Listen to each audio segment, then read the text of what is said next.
ఈరోజు తిరుపతి సాక్షిలో విగ్రహం సాక్షిగా 4 విషయాలు మీ ముందుంచేదానికి రావడం జరిగింది. మొదటిది, ఓబీసీలు ఎస్సీల పరిస్థితి ఆంధ్రప్రదేశ్ రాష్ట్రంలో. రెండవది, నిన్ననే సుప్రీంకోర్టులో ఒక ఐఏఎస్ ఆఫీసరు శ్రీలక్ష్మి విషయం.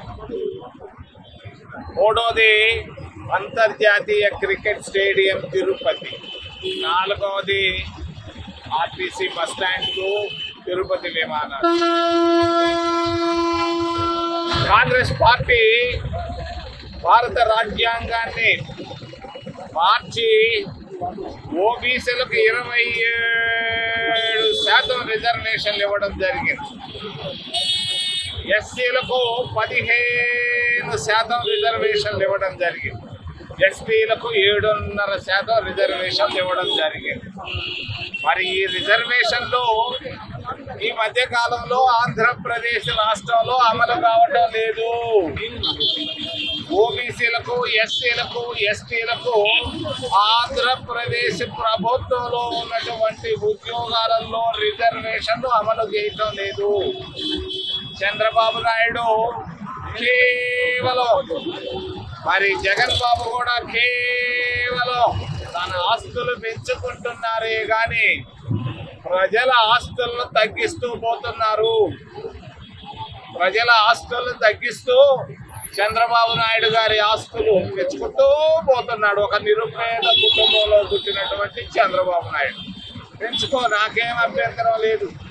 జగన్ కూడా ఒక నిరుపేద కుటుంబంలో పుట్టి వాళ్ళ నాయన పేరు పెట్టి ఆయన ముఖ్యమంత్రిగా లక్షల కోట్ల రూపాయలు సంపాదించాడు. దీంట్లో అనుమానమే లేదు.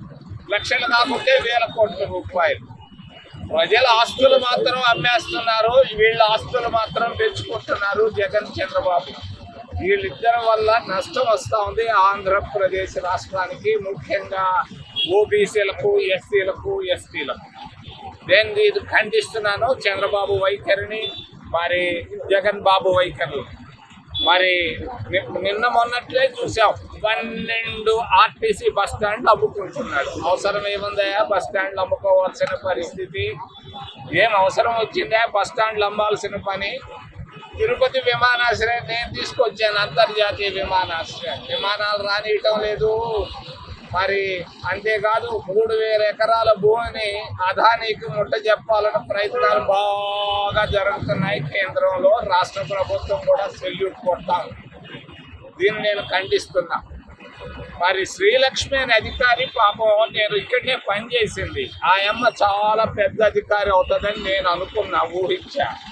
ఈరోజు ఆమె జైలుకు పోయే పరిస్థితులు వచ్చేసాయి.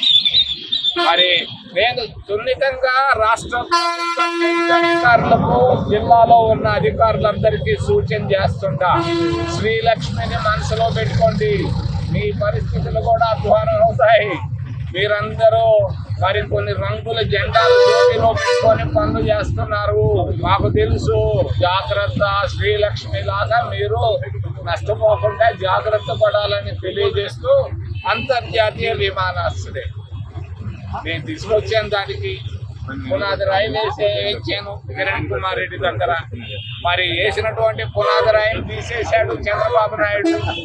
అసలు చంద్రబాబు నాయుడు తిరుపతికి ఏం చేశాడు? ఒక్క విష్ణుప్రియ హోటల్ మాత్రం కట్టుకున్నాడు. ఇది మాత్రం శాశ్వతంగా కనపడతాం.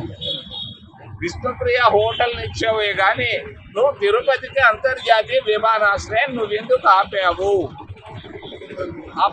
తిరుపతి క్రికెట్ స్టేడియం ఎందుకు ఆపావు? తిరుపతి అంతర్జాతీయ విమానాశ్రయాన్ని మీ వాళ్ళు ఎందుకు అమ్మాలనుకుంటున్నారు? 10 రోజుల్లో క్లారిటీ చంద్రబాబు నాయుడు ఇవ్వాలని తెలియజేస్తూ, బస్ స్టాండ్లో అమ్మేదానికి లేదు. మేము ఒప్పుకో, ప్రజా ఉద్యమాన్ని తీసుకొస్తా. బస్ స్టాండ్లు ఏమాత్రం దాకినా కూడా లుల్లు వాడికి ఇచ్చేది బస్ స్టాండ్లు ఎందుకు ఇస్తారా మీరు? ఎవరు ఆస్తిది? 1000 కోట్ల రూపాయల ఆస్తులు. మరి 1000 కోట్ల రూపాయల ఆస్తులు విమానాశ్రయాన్ని ఎందుకు అమ్ముతారు మీరు? దుర్మార్గం, ఇది అన్యాయం అని తెలియజేస్తూ, మరి చంద్రబాబు నాయుడు బస్ స్టాండ్ల విషయంలోనూ, తిరుపతి విమానాశ్రయం విషయంలోనూ, అంతర్జాతీయ విషయంలోనూ ఖచ్చితంగా 10 రోజుల్లో ఆయన బయటపడి చెప్పాలని తెలియజేస్తూ, లేకపోతే ప్రజా ఉద్యమాన్ని తీసుకెళ్తాం ప్రతి గ్రామానికి. Thank you. ఏదైనా ప్రశ్నలు ఉంటే అడగండి.